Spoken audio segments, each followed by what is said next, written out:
Hello again. I wanted to make this video to sort of tell you about the experience that I had 2 days ago.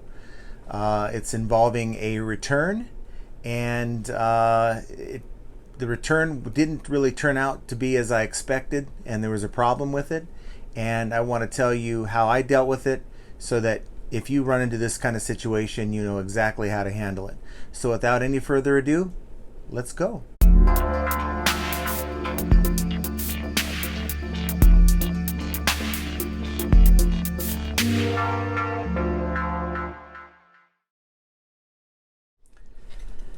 So you gotta love returns, right?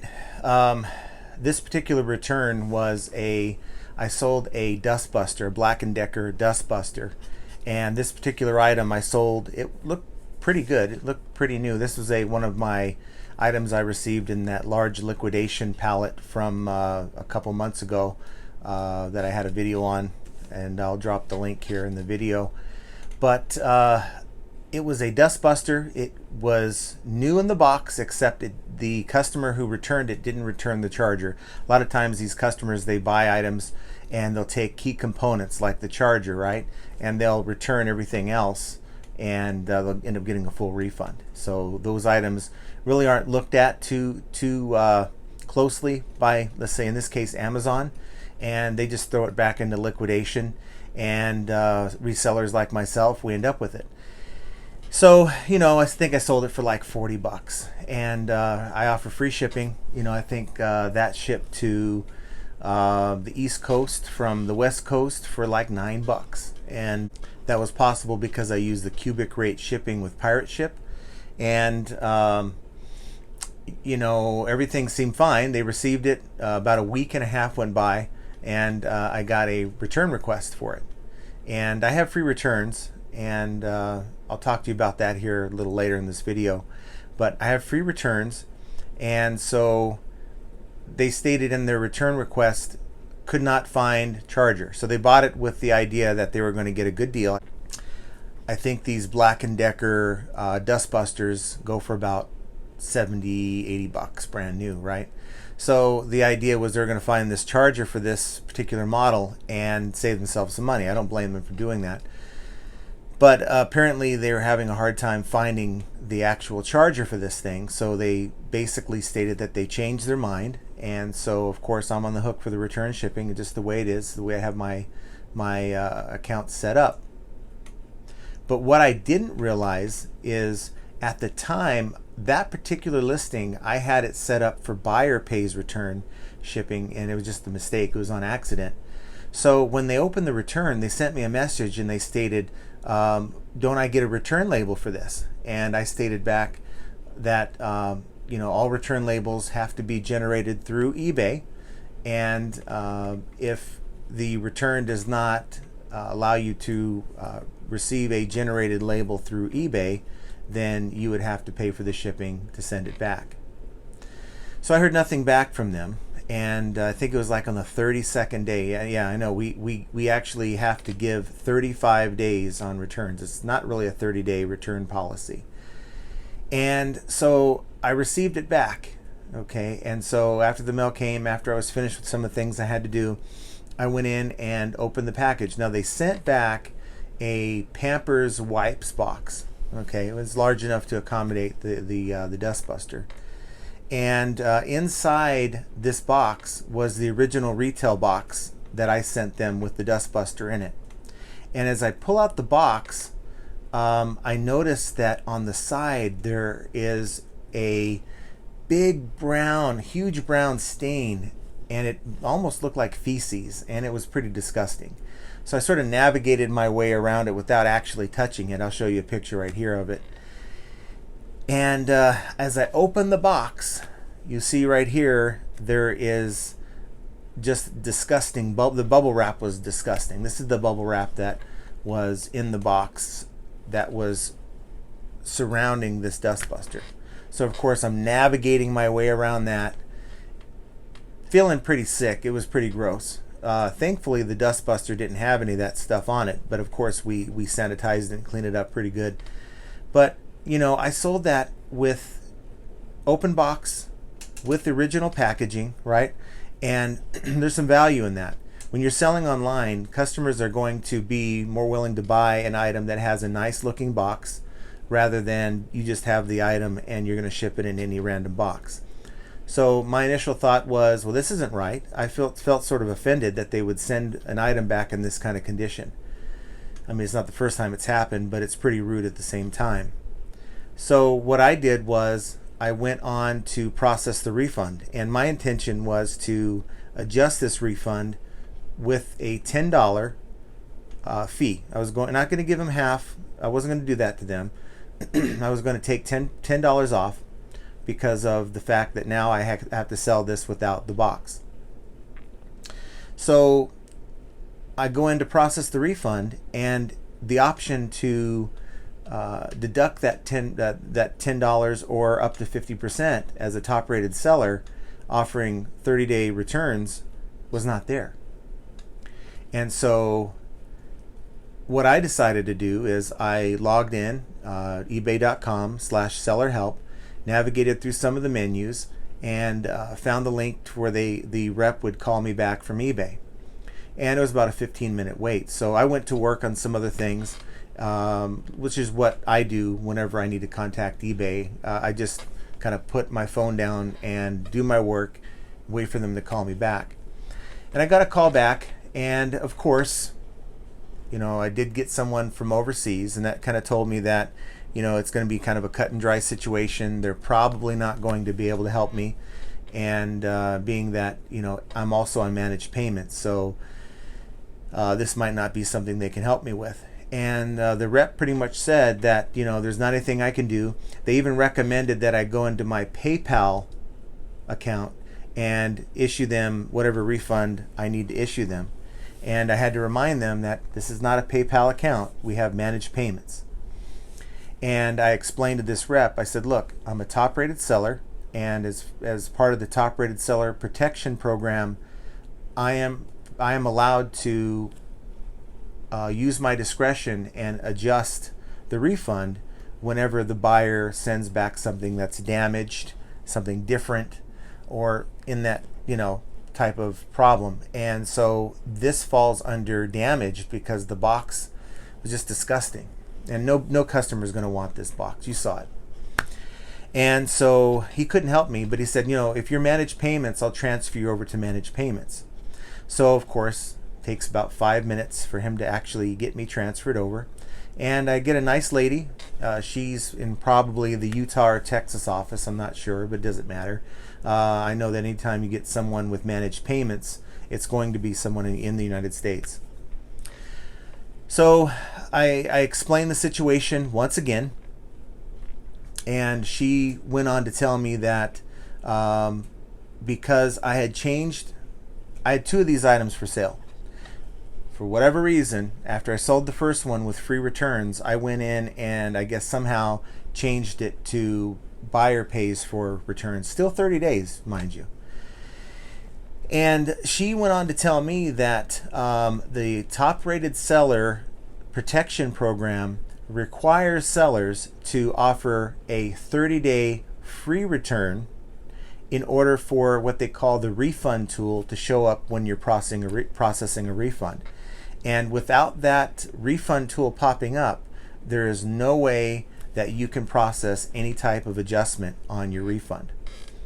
And so I said, well, there must be a glitch here. And she said, well, no, because you went in and processed this from free 30-day returns to buyer pays returns, you no longer have the ability to do that. And I said, that's not true. I said, show me your policy. Well, first of all, I asked her, show me your policy where I can find the policy that states exactly what you're trying to tell me. That if I'm offering 30-day returns, not free returns, but just 30-day returns where the buyer pays for the label, show me where, as a top-rated seller, that I can't offer that adjustment if something's wrong with the return. And she went on to tell me that because of possible seller abuse, that this is a policy that they don't share with the general public, that she would be willing to email me. Now, I wish I should have taken her up on that offer, because I knew that wasn't correct, but at the same time, I would have liked to have seen exactly what she's referring to. She put me on hold because I told her, look, I want to speak to someone else. So she put me on hold, and I was hopeful that she would transfer me to somebody in that office. But of course, she sends me to someone in the same office that I initially contacted. And while she, it usually takes them a few minutes to get you transferred. So while she had me on hold, I found the policy on ebay.com/seller help, and it's under seller protection. You look it up under the search. And if you scroll down, you see the top rated seller protection. And I'll show you the policy as it's written here. And the policy states, as you can see there is nowhere in this policy that states that free 30-day returns is required. And so I let her know that before she transferred me. I said, here's the policy, and I'll read it to you so you know that I'm not just telling you this, and I'm not just having you transfer me because I'm being ornery here. This is a legitimate problem. So she kind of blew me off, but she transferred me. And the rep was nice. He was apparently in the dispute department. And so, he put me on hold a few times after I told him what was going on, and I gave him that policy. And he agreed with me initially, but then he came back and said, well, because you were selling items in the health and beauty category that have a higher percentage of returns than normal, it's actually rated as very high. I had a string of like 6 or 7 returns for some health and beauty items, not the same item, different items back in March, that really threw a monkey wrench at me. And it's sort of being held over my head now because one category out of I think I have about 15 to 20 categories that I sell in, only one has very high rating and returns. That means that I'm not able to use the seller tool. The system's blocking me from using that. And I told him the item that I'm selling isn't a health and beauty item, so I don't understand. That doesn't make sense. And he's like, well, you've got a point there. So he went back and forth. He contacted someone, and he ended up finally, after an hour and 30 minutes, adjusting this refund by $10. Now, it's just $10. People would say, hey, you wasted your time over $10. But it was much more than $10 for me. It was about learning and understanding the rules that eBay is trying to hold me accountable to follow. And which is why I'm sharing this video with you right now, because I don't want you to have to waste an hour and 30 minutes on the phone if you have this type of situation. And so I can report to you that's how I handled it. And I didn't just give up when the first rep decided to give me an answer off the top of their head. One thing that you have to understand about these reps, for the most part in the Philippines offices, but also you have some reps in the States that will give you an answer that sounds good, or they're not quite versed in policy. And as someone that actually worked in the call center environment for 26 years, I've witnessed firsthand many reps give an answer to get the customer off the phone. It's a tactic they use because they figure that you're not going to know the answer. Because they don't know the answer, they're going to give you what they think rather than what they should know, and you're going to get off of their line. So don't fall for that. If the answer doesn't sound right, you need to be asking for somebody else. So I decided I was going to post this video yesterday, but I wanted to get some clarification because it seems like every time I call, and I've talked to about a dozen reps about this particular issue over the last few months, and I even did a video a few months back on this topic. But most of the reps just are not well versed on this particular part of the policy, which is the top rated seller protection program. And that allows a top rated seller to use their judgment to adjust up to 50% for a refund on a return that is either not in the same condition, maybe they swapped out the item, maybe they damaged it, could be a lot of factors, but it's not the same item or condition that you initially shipped it out to the customer in. So I decided to go onto eBay for Business, which is a great resource, I'm finding out. And I used Instant Messenger on through Facebook, and I gave them the scenario, and I asked them to please clarify the policy. So here's the policy clarified for you. As you can see here, what I have on this screen is exactly the correct policy, except this. Here's what it is, and I'll break it down. If you're a top-rated seller, you are allowed to offer free 30-day returns, or you can also offer buyer 30-day returns where the buyer pays for the return label. And in both cases, as a top-rated seller, you will be able to access this refund tool to allow you to adjust up to 50% of the value of the item if there's a problem with that return. In addition to that, if you are not a top-rated seller and you're at least above, if you're at least above average or above standard, I guess is what it's called, then you would have to offer free 30-day returns. So as a seller on eBay that is not yet top rated, then you have the option to select free 30-day returns, okay? And you also will have the access to that refund tool, okay? You'll have that seller protection. But you won't be able to offer the 30-day buyer pays for the return label returns. You can still do that, but you will not be eligible for the refund tool, okay? So there's one caveat though. If you have any service metric issues, such as high returns, well, actually in the case of the example I was given from eBay Business, if you have a very high rate of return, even in one category, you could sell through dozens of categories on eBay, and if you have a very high return rate, I think mine was about 4% in this particular category, was just on the edge of very high, then what that means is, even though I'm still considered top rated seller, even if I offered free 30-day returns, I will not be able to have access to that refund tool and have the benefits of being able to adjust for a refund if the customer does something funny.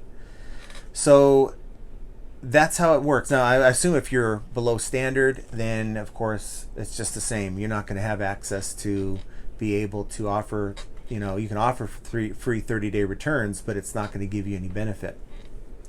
So yeah, I have an issue with my account, and so I went on and I checked these returns, and I went through one by one, and I found there was about 10 returns out of about 390 items.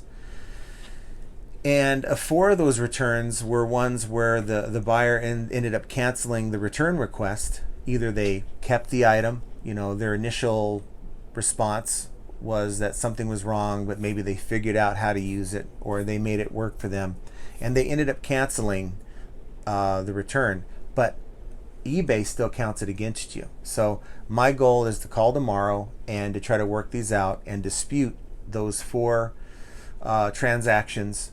And in all 4 cases, no money was given back, no refund was given, and it was like, I think on 2 of them the label was sent, but they let it time out, and the other 2 they just simply canceled the return. And so in my opinion, I don't know how eBay is going to respond to this, a customer can react to a return, but maybe a lot of times they just sort of react and open up a return case, and then hours later, days later, they figure out how to use it, or that they realize there wasn't a problem with the item and they change their mind. But somehow as a seller, you're still held accountable for that, and that's not correct. That's not right. I can't be accountable for user error. I cannot be accountable for a buyer's inability to understand how to use what they purchased.